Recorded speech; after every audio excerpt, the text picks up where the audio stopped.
മച്ചന്മാരെ അടുത്തൊരു ചാളയുടെ തലപ്പീസാണ് നമ്മൾ അഖിലേട്ടൻ കാശി തരാനായിട്ട് പോകുന്നത്. ചാളയുടെ തലപ്പീസിൽ ഹമ്മൂർ നല്ല അടി അടിക്കുന്ന ഒരു സ്പോട്ടാണിത്. അതുപോലെ തന്നെ ചെമ്പലികളും ഈ ചാളയുടെ തല കണ്ടിട്ടുണ്ടെങ്കിൽ വിടത്തില്ല, അവന്മാർ പറന്നടിക്കും ഇതിൽ. അപ്പോൾ അധികം ദൂരത്തേക്കൊന്നുമല്ല, നമ്മൾ തൊട്ടടുത്തേക്ക് തന്നെയാണ് കാശി ചെയ്യുന്നത്. അധികം ദൂരത്തേക്ക് എറിയേണ്ട കാര്യമില്ല. ഇത് ആ ഭാഗത്ത് ശരിക്കും മടകളുള്ള ഒരു ഏരിയ ആണ്. അതുപോലെ തന്നെ നല്ല ആഴമുണ്ട്. മടയിലിരിക്കുന്ന ചെമ്പല്ലി ഹമ്മൂറൊക്കെ ആ മടയിൽ ഇരുന്നുകൊണ്ട് തന്നെ നമ്മുടെ ചാളപ്പീസ് വീണത് മനസ്സിലാക്കി ആ മടയുടെ വെളിയിൽ ഇറങ്ങി വന്ന് സ്ട്രൈക്ക് ചെയ്യാനുള്ള നല്ല ചാൻസ് ഉണ്ട്. അപ്പോൾ അഖിലേട്ടൻ മീനടിക്കാനുള്ള വെയിറ്റിങ്ങിലാണ്. തൊട്ടപ്പുറത്ത് തന്നെ നമ്മുടെ രമേശ് ചേട്ടൻ പോൾ റോഡ് ഉപയോഗിച്ച് മാരക വേട്ടയാണ് നടത്തിക്കൊണ്ടിരിക്കുന്നത്. അപ്പുറ സൈഡിൽ നമ്മുടെ സുരേഷ് ചേട്ടനും തകർപ്പൻ വേട്ടയാണ് നടത്തിക്കൊണ്ടിരിക്കുന്നത്, ഏർ ചൂണ്ടയിലും അതുപോലെ തന്നെ സ്റ്റിക്കിലും. മച്ചന്മാരെ ചാളയും ചെമ്മീനും മാറി മാറിയിട്ട് നമ്മുടെ ചൂണ്ടപ്പുലികളിവിടെ പരീക്ഷിച്ചുകൊണ്ടിരിക്കുകയാണ്. രണ്ടിലും നല്ല റിസൾട്ടാണിത്. കായലിൻ്റെ നല്ലൊരു ആഴമുള്ള ഭാഗമാണിത്. അതുകൊണ്ട് തന്നെ മീനുകളുടെ സാന്നിധ്യം ഇവിടെ എപ്പോഴും ഉണ്ട്. അതുമാത്രമല്ല ഇവിടെ ഇഷ്ടംപോലെ മടകളും ഉള്ളത് കൊണ്ട് ചെമ്പല്ലി ഹമ്മൂർ ഏരി പോലുള്ള മീനുകൾ സദാസമയവും ഇരയ്ക്ക് വേണ്ടി ഇവിടെ പതുങ്ങിയിരിക്കും. അവർ നമ്മുടെ ബേറ്റ് കണ്ണിൽ പെട്ട് കഴിഞ്ഞിട്ടുണ്ടെങ്കിൽ വെറുതെ ഇരിക്കില്ല, ഉറപ്പായിട്ടും വന്ന് സ്ട്രൈക്ക് ചെയ്യും. ജീവനുള്ള ചെമ്മീനും അതുപോലെ തന്നെ ചത്ത ചെമ്മീനും ചാളയൊക്കെയാണ് മാറി മാറി നമ്മുടെ ചൂണ്ടപ്പുലികൾ ഇവിടെ പ്രയോഗിച്ചുകൊണ്ടിരിക്കുന്നത്. വെള്ളം ശരിക്കും ഏറ്റവും കയറി നിൽക്കുന്ന സമയമാണിത്. അതുകൊണ്ട് തന്നെ നമുക്ക് എപ്പോൾ വേണമെങ്കിലും ഇവിടെ നിന്ന് സ്ട്രൈക്ക് കിട്ടാം. മച്ചന്മാരെ സ്റ്റിക്കിലിപ്പോൾ ഒരു തട്ടി കിട്ടിയിരുന്നു. മീൻ നമ്മുടെ ബെയ്റ്റിൻ്റെ അടുത്ത് തന്നെയുണ്ട്. സുരേഷേട്ടൻ പറന്നെത്തി നമ്മുടെ സ്റ്റിക്ക് കയ്യിലെടുക്കുകയാണ്. ആ അടി അടി അടി അടി അടി അടി അടി അടി അടിയല്ലേ അടിയടിയാ അടിയാണെന്നാണ് തോന്നുന്നത്. എന്തായാലും നമ്മുടെ ബെയിൻ്റെ അടുത്ത് മീൻ തട്ടിയിരുന്നു. മീൻ നമ്മുടെ ബെയിൻ്റെ അടുത്തുണ്ടെന്നുള്ള കാര്യം വ്യക്തമാണ്.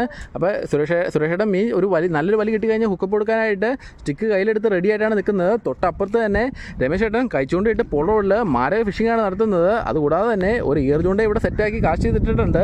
ഏതിലാണ് അടി പൊട്ടുകയെന്ന് നമുക്ക് ഒട്ടും പറയാനായിട്ട് പറ്റില്ല. അതുപോലൊരു മാരക അടി പൊട്ടുന്ന ഒരു കിടിക്കാച്ച് സ്പോട്ടാണിത്. മച്ചാമാരെ സുരേഷേൻ്റെ ഏർ ചൂണ്ടയിൽ അടി പൊട്ടിയിരിക്കുകയാണ്. എന്ത് മീനാണെന്നൊരു പിടിയില്ല. തൊട്ടടുത്തത് മുട്ടൻ കൂരിയാണ് അടിച്ച് കയറിയിരിക്കുന്നത്. ഒന്നും പറയാല്ല. സുരേഷേട്ട പൊക്കി പിടിച്ചേ.